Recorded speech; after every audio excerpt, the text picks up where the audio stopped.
여러분, 만일에 어떤 사람 혼자만 알아요.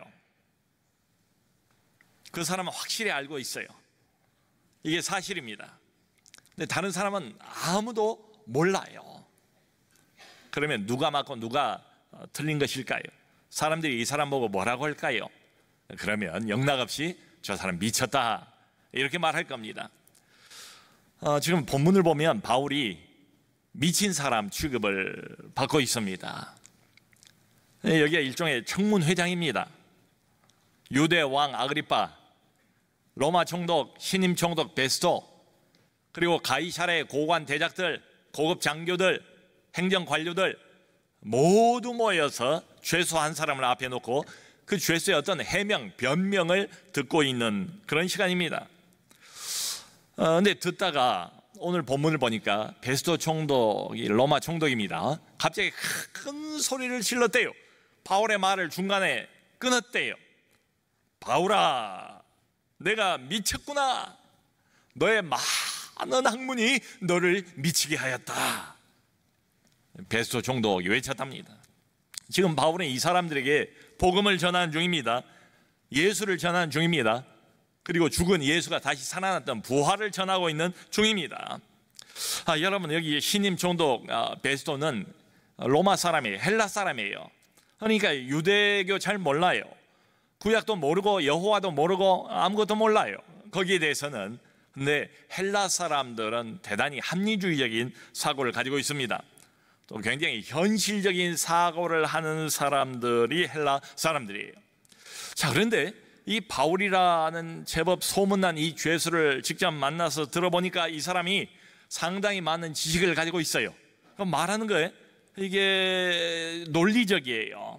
지식인이고 논리적이고 말에 막힘이 없고 달변이고 그래요. 자, 여러분, 어떤 사람이 무슨 이야기를 힘주어서 내게 하는데 도무지 납득이 안 가요. 이해가 안 가요. 받아들이고 싶은 생각이 없어요. 근데 그 사람의 말 자체는 제법 논리적이고 설득력이 있는 경우가 있지 않습니까? 지금 이제 베스토에게 바울의 말이 그런 거예요.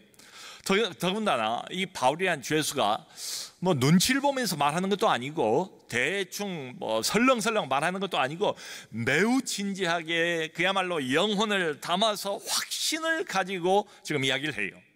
근데 더 듣고 싶지는 않아요. 그러니까 중간에 끊은 거예요.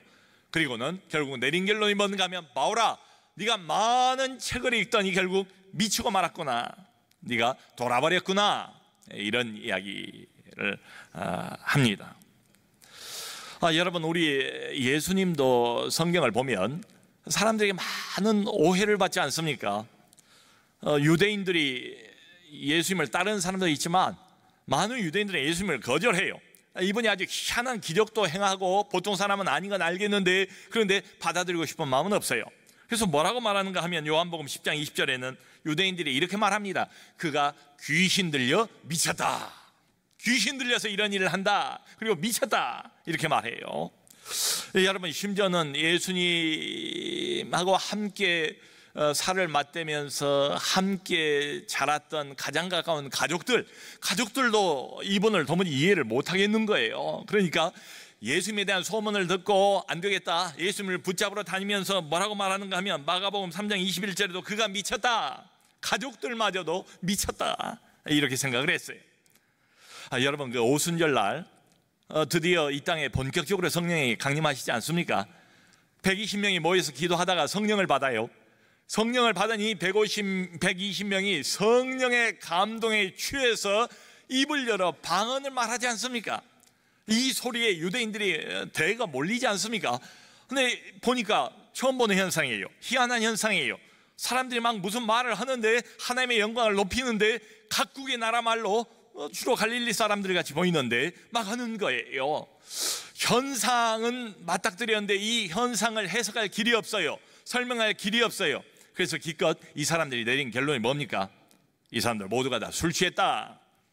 아침인데 아침부터 이 사람들이 술 취해서 해롱거리는 것이다. 이렇게 단정하지 않습니까? 제가 본격적으로 주님을 만나고 주님을 믿기 시작할 때 저를 잘 알고 있던 친구들이 저보고 그랬어요. 너도 드디어 환자가 됐구나. 환자가 됐구나. 여러분, 알 수 없는 어떤 현상을 우리가 직면한 때가 있잖아요. 이 현상 자체는 사실이잖아요. 설명을 해야 하잖아요. 근데 이게 영적인 현상이에요. 이해가 안 돼요. 그러면 기껏 할 수 있는 말이 미쳤다, 그리고 술 취했다, 환자가 됐다, 비정상이다, 이렇게 말하는 거죠. 자, 잘 알고 있는 사람이었는데 전혀 어느 날 갑자기 딴 사람이 돼버렸어요. 예수를 믿기 시작하더니, 교회를 나가기 시작하더니 완전히 새 사람으로 변해버렸어요. 잘 알고 있던 아내였습니다, 남편이었습니다, 내가 낳은 내 자식이었습니다. 그런데 예수를 믿고 난 다음에는 낯선 사람처럼 바뀌어져 버렸어요. 갑자기 이 급격한 변화를 대부분 사람들은 감당하기가 어렵지요. 자, 어떤 한 사람, 이 사람에게 뭔가 일어났어요. 분명히 뭔가가 일어났어요. 그러니까 이렇게 변한 거지요. 근데 뭐가 일어난 건 알겠는데 그게 뭔지를 잘 모르겠어요. 아주 가까운 사람이었습니다. 내게 매우 익숙한 사람이었습니다. 근데 마치 이 사람이 어느 날 훌쩍 다른 영역으로 옮겨가 버린 것처럼 새로운 사람, 새로운 인물이 됐어요. 여러분, 당황스럽지요? 혼란이 오지요? 이 사람의 과거를 내가 잘 알고 있는데 완전히 다른 인물이 됐으니까 말이죠. 그러니까 내 머릿속이 뒤죽박죽이에요. 과거의 그 사람, 현재의 이 사람, 이게 뭐냐? 도대체 무슨 일이 일어난 거지? 뭐지? 정리를 해야 되겠어요. 이 질서가 필요해요. 그래서 결국은 자기들이 알고 있는 상식으로, 자기의 지식 가지고 판단을 하는 겁니다. 바울아, 네가 미쳤구나, 돌아버렸구나, 이런 거예요. 자, 여러분, 바울은 지금 복음을 알고 있습니다. 빛을 만난 사람입니다. 근데 주변에 고관 대작들 듣고 있는 누구도 바울의 말을 이해하기는 어렵지요. 설명해도 몰라요. 어쩔 수가 없어요. 이게 차이점이에요. 복음을 아는 사람과 복음을 모르는 사람의 차이, 빛을 만난 사람과 빛을 만나지 못한 사람의 차이, 생명을 얻고 누린 사람과 생명을 얻지 못한 사람의 차이입니다. 별 수 없어요. 자, 바울아, 네가 많이 책을 읽고 공부를 하더니 너의 많은 학문이 너를 미치게 했구나 라고 베스도 종독이 말했을 때 바울이 바로 이어서 25절에 이렇게 대답을 합니다. 종독각하, 내가 미친 것이 아니고 참되고 온전한 말을 합니다. 미친 거 아니래요. 참된 말을 하고 있대요. 온전한 말을 하고 있대요. 이 말은 내가 정상적입니다, 내가 이성적으로 지금 말씀을 드리고 있습니다, 이런 소리입니다. 자, 여러분, 지금 이 청문회장을 보면 아주 이상한 상황입니다. 죄수 한 사람이 총독 말에 반박을 하면서 오히려 총독이 틀렸다라고 말하고 있는 이런 장면이에요. 내가 참된 말을 지금 하고 있습니다. 내가 건전한 깨어있는 이성을 가지고 정상적인 이런 마음을 가지고 말씀을 드리고 있습니다. 온전한 말을 하나이다. 자, 여러분, 예수를 진짜로 만나면 그때 비로소 온전해집니다. 그러니까 그전의 삶이 사실은 비정상이에요. 그전의 삶이 어둠이에요. 사울을 보세요. 이 사람, 바울로 변한 이 사람을 보세요. 예수를 만났지 않습니까? 만나기 전에는 어떤 사람이었습니까? 예수에 대한 미움, 증오, 살이, 이런 걸로 가득 찬 사람 아니었어요. 이제 비로소 온전해진 거지요. 그 마가복음 5장을 보면 그 거라사 광인이 등장을 합니다. 거라사 지방의 광인이에요. 미친 사람이에요. 진짜로 이 사람은 어떻게 미쳤는가 하면 귀신이 들어왔어요. 근데 이게 한둘이 들어온 게 아니고 무려 2천이 들어왔어요. 2천이나 되는 귀신이 한 사람 안에 살고 있다고 생각을 해보세요. 얼마나 난리법석이겠습니까? 흔히 말하는 군대 귀신이 들린 그런 사람입니다. 이 사람이 무덤 사이에서 살아요. 거기가 거주지예요.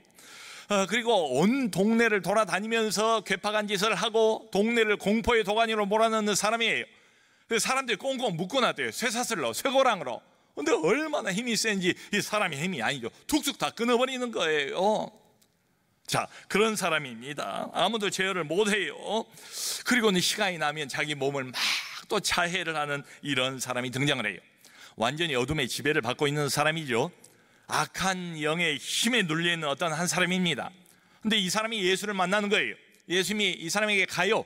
벌써 귀신들이 알아보고 예수님에게 말하지 않습니까? 당신과 우리가 무슨 상관이 있나이까? 제발 우리를 떠나주세요. 예수님이 그렇게 말합니다. 귀신들에게, 더러운 귀신아, 그 사람에게서 나오라. 그 사람에게서 나오라. 예수님의 이 권위 있는 말씀을 악한 영이 거절할 수 있겠습니까? 그 말씀이 끝나자마자 2천이나 되는 귀신이 돼지떼에게로 들어가서 돼지떼들이 그냥 내리 달려서 바닷속으로 빠진 장면이 성경에 기록이 되어 있습니다. 자, 그 다음에 흥미로운 것은 이 사람이 달라진 겁니다. 완전히 변해버렸어요. 이전과는 전혀 다른 새로운 사람이 됐어요. 성경에는 이렇게 묘사가 되어 있습니다. 이 사람이 옷을 입고 정신이 온전해져서 앉아있더라. 그러니까 그 전에는 앉아있지를 않았던가 봐요. 앉아있을 겨를이 있겠어요? 그냥 귀신이 이 사람을 사로잡아서 이리 움직이고 저리 움직이고 불에도 던지고 물에도 던지고 이런 판이니까 앉아있을 새가 없지요. 그리고 아마 이 구절로 봐서는 옷도 안 입고 다녔던 것 같아요. 이런 사람이 옷을 입고 정신이 온전해져서 앉아있었더라. 자, 여러분, 이게 뭘 말하겠습니까? 이제 비로소 이 사람이 자기 절제가 되는 거죠. 자기 컨트롤 못해요. 귀신에게 컨트롤 당했어요. 이제 자기 절제가 돼요. 얼마나 삶이 무질서했겠습니까? 자기 삶이 아니잖아요. 근데 이제 비로소 자기 삶의 질서와 평온을 가져온 이런 그림 아니겠습니까? 그야말로 바울이 지난 주에 말했던 것처럼 어둠에서 빛으로 돌아온 거죠. 사탄의 권세에서 놓여나서 비로소 하나님 앞으로 나온 것 아니겠습니까? 자, 여러분, 이런 아주 기가 막힌 변화, 기적, 이걸 동네 사람들이 다 봤어요. 알던 사람이에요. 미친 사람이에요. 그야말로. 근데 이 사람이 이렇게 변한 걸 보고 사람들이 어떤 반응을 보였는가? 그 반응이 굉장히 주목할 만합니다. 성경에는 이렇게 나와 있습니다. 사람들이 두려워하더라. 두려워하더라. 아니, 이게 무슨 웬 반응입니까? 이렇게 귀신에게 시달리고 힘들어하고 자기들도 힘들게 만들었는데 이 사람이 완전히 회복이 됐잖아요. 그러면 기쁨이 나와야 되고 그리고 감사가 나와야 할 텐데 반응이 의외입니다. 사람들이 두려워하더라. 왜 두려워했을까요? 자, 알고 있던 사람입니다. 내가 익숙한 이런 사람입니다. 내 눈앞에 완전히 새로워진 한 사람이 놓여 있는 거예요. 달라져 버린 한 사람이 눈앞에 있어요. 어떤 힘을 거기서 느끼는 겁니다. 사람을 완전히 바꿔버리고 인생을 완전히 뒤집어 놓은 어떤 힘을 그 사람에게서 느끼는 거예요. 그런데 그 힘의 정체를 모르는 거예요. 그러면 본능적으로 두려움을 느낍니다. 자, 여러분, 바울이 이런 상황을 대면했을 때 어떻게 처신을 하고 있습니까? 뱃소가 중간에 막는다고 해서 끊는다고 해서 포기할 사람입니까? 이번에는 보니까 바울이 아그리빠 왕에게 향합니다. 지금 다 같이 모여 있어요. 그리고 아그리빠 왕에게 이제 왕을 바라보면서 호소하는 장면이 여기 나와요. 여기 26절, 27절을 보니까 이제는 왕을 1대1로 정면으로 응시하면서 이렇게 말해요. 아그리빠 왕이에요. 왕께서는 이 모든 일하는 일을 잘 아시기로 제가 왕께 담대히 말씀을 드립니다. 왕이시여, 이 일은 어느 한쪽 구석에서 은밀하게 비밀리에 행해진 일이 아니지 않습니까? 지금까지 이렇게 되어온 예수 사건, 예수에 관련된 모든 소문들, 이 사람은 유대인입니다. 유대 왕이에요. 또 대제사장을 임명하는 임명권도 가지고 있는 그런 사람입니다. 그렇기 때문에 왕이시여, 당신이 모를 리가 없다고 나는 생각합니다. 하면서 이렇게 질문을 던져요. 아그리빠 왕이여, 선지자를 믿으시나이까? 믿으시는 줄 아나이다. 자기가 묻고 자기가 대답을 합니다. 그러니까 왕을 몰아붙이는 장면이에요. 이를테면, 자, 이게 무슨 말이겠습니까? 만일에 왕이 선지자를 믿는다면 선지자들의 애언도 믿을 터인데 선지자들의 애언의 성취가 바로 예수입니다. 선지자들의 애언의 성취가 바로 부활입니다. 그러니까 지금 내가 왕에게 여러 사람들 앞에서 하고 있는 이 말을 믿는다는 것은 선지자를 믿고 구약을 믿는다면 아주 자연스러운 결론입니다. 이런 이야기입니다. 자, 여러분, 지금 왕에게 이렇게 입을 열어서 말하고 있는 이 죄수, 이 광경을 지금 주변에 있는 사람들 모두가 아주 숨 죽이면서 지켜보고 있었을 것 같아요. 이 사람 죄수입니다. 앉아있는 사람은 왕입니다. 일국의 왕이에요. 근데 감히 왕에게 이 정도 죄수가 나온다는 것은 담대함을 넘어서서 대단히 무례해 보이는 것 아닙니까? 여러분, 그래서 우리는 지금 전혀 포기를 모르는 한 사람을 보고 있습니다. 사람을, 그가 누구든지 간에 전혀 무서워하지 않는 한 사람을 보고 있습니다. 그리고 더 중요한 것은 한 사람, 그가 총독이든 그가 왕이든 영혼을 얻기 위해서 때를 얻든지 못 얻든지 최선을 다하고 있는 한 사람을 봅니다. 왜 왕에게로 시선을 향했겠어요? 타깃을 바꾼 겁니다. 베스토가 마음을 닫은 것처럼 보이니까 이번에는 아그리파 왕의 영혼을 정조준하고 있는 그런 모습 보이지 않습니까? 그러면서 어쨌든 빛을 전달하려고 안간 힘을 쓰고 있는 사도 바울. 이 사람의 세상 신분은 죄수입니다. 별 볼 일 없는 사람이에요. 세상 권세, 죄수인데 무슨 세상 권세가 있겠습니까? 그럼에도 불구하고 지금 바울을 볼 때에 하늘의 권세로 가득 차 있는 한 사람을 우리는 봅니다. 왕이여, 선지자를 믿으십니까? 믿으시는 줄로 아나이다. 여기까지 나왔을 때 역시 아그리파 왕이 선수를 칩니다. 중간에 말을 끊어요. 28절 보니까 바울아, 네가 적은 말로 나를 권하여 그리스도인이 되게 하려고 하는구나. 야 바울, 내가 누군데? 내가 명색이 왕이야. 내까지 게 누군데 몇 마디 감언 이설로 내 마음을 홀라당 넘겨서 나로 하여금 교인 되게 만들려고, 예수님께 만들려고? 네가 몇 마디 한다고 나 넘어가는 사람 아니야. 나를 우습게 오지 마. 나는 만만한 사람이 아니야. 이제 이런 이야기죠. 지금 바울은 이렇게 생각한 것 같아요.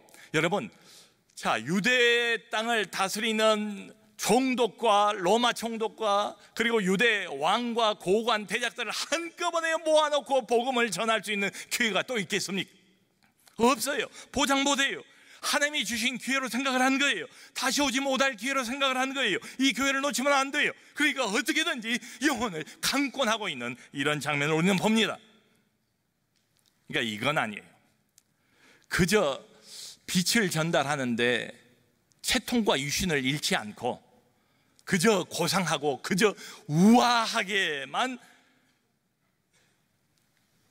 그렇게 전하려고 하는 것은 아니지 않은가, 이렇게 말할 수 있죠. 자, 복음이라는 건 말이지요, 이런 것이고 저런 것입니다. 이제 내가 복음이 뭔가 성경의 내용을 다 설명을 했습니다. 잘 들으셨지요? 자, 그러나 선택은 당신의 몫입니다. 당신이 알아서 결단해 주시기를 바랍니다. 이런 태도는 아니다 이 말이죠.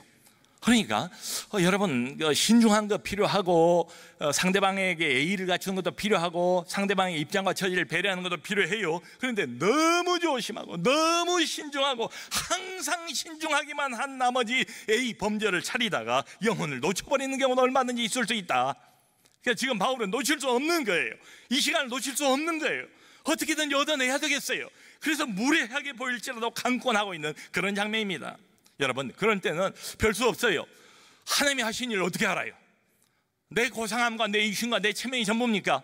그게 우선이겠습니까? 이런 경우라면 하나님에게 모든 상황을 다 맡겨야죠. 그리고 성령을 따라서 성령이 인도하신 대로 따라가는 수밖에 없어요. 한 가지는 분명해 보여요. 지금 바울, 영혼을 얻고자 하는 마음이 마음을 상하지 않게 하려고 하는 그 마음보다 훨씬 간절하다. 훨씬 간절하다. 따지고 보면 지금 죄수 아닙니까? 이 사람들은 심판관 아닙니까? 왕에게 밉보해서 좋을 게 뭐 있어요?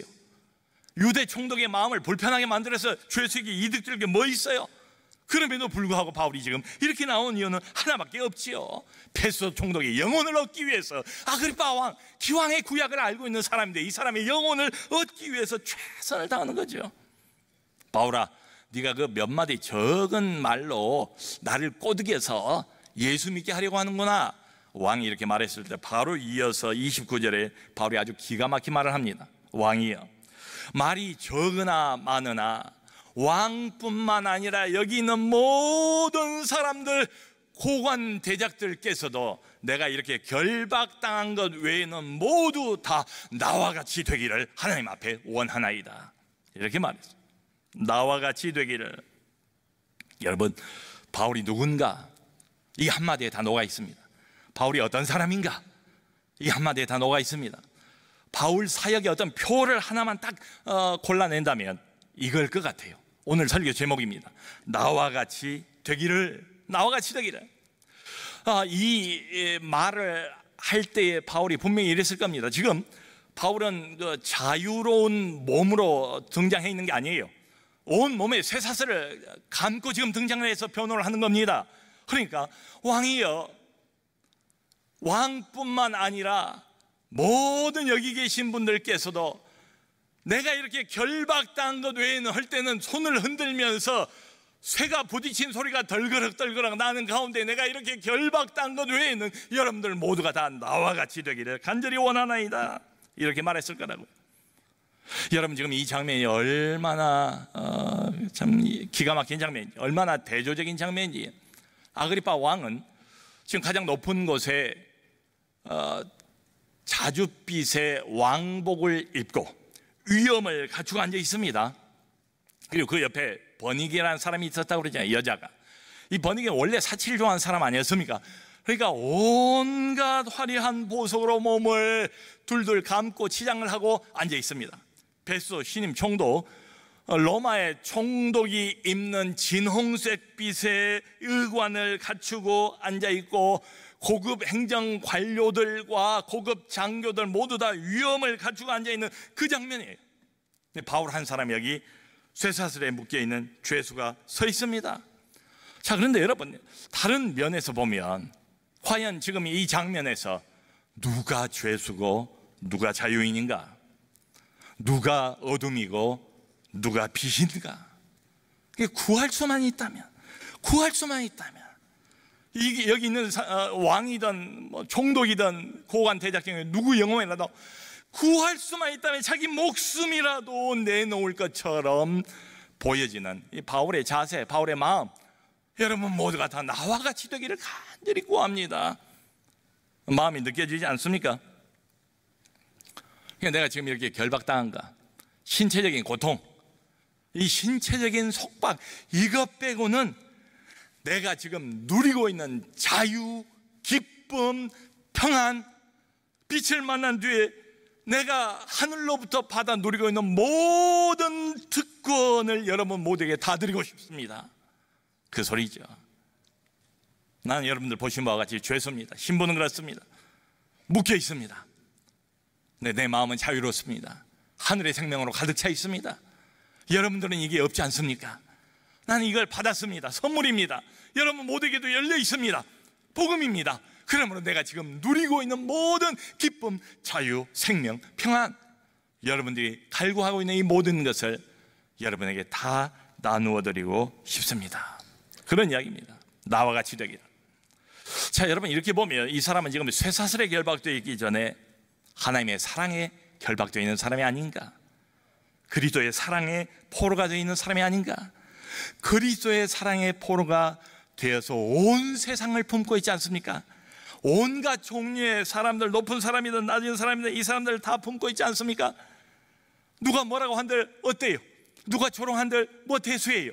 한 사람이 영혼을 얻을 수만 있다면 미쳤다는 소리를 기꺼이 듣고자 하는 바울의 모습을 봅니다.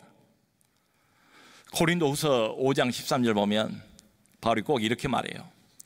만일 우리가 미쳤어도 하나님을 위한 것이요 정신이 온전하여도 너희를 위한 것이니 그리스도 예수의 사랑이 우리를 강권하시는도다. 당신들이 생각할 때 내가 미쳤는가? 미친 사람처럼 보이는가? 좋습니다. 내가 미쳤다 할지라도 그것은 하나님을 위한 것이요, 내가 정신이 반대로 온전하다 해도 그것은 여러분들을 위한 것이고 교회를 위한 것입니다. 그리고 뭐라고 말하는가 하면, 왜 이런 일을 합니까? 왜 이렇게 이 사람은 여기에 절박합니까? 왜 이렇게 마음을 쏟고 있습니까? 이유는 하나밖에 없대요. 그리스도의 사랑이 나를 강권하시는도다. 그리스도의 사랑이 강권하시는도다. 여러분, 정상적으로 우아하게 고상하게 예수를 과연 믿을 수 있을까요? 정상적으로 항상 우아하고 신중하고 고상하게 채통 차리고 체면 유지하고 그렇게 빛을 전달할 수 있을까요? 오늘 본문을 보면 아닌 것 같아요. 우리가 그렇게 조심스럽게 배려하면서 접근을 해야 하지만은 그렇지 못할 경우는 얼마든지 있다. 중요한 건 뭐냐? 말이 많으나 적으나 나와 같이 되기를 원합니다. 여러분, 그리스도의 이 강권하신 사랑이 있습니까? 우리는 그리스도의 사랑의 포로가 된 사람들입니까? 그렇다면 이제 기꺼이 그리스도를 위해서 미친 사람 되시기를 주님의 이름으로 축원합니다.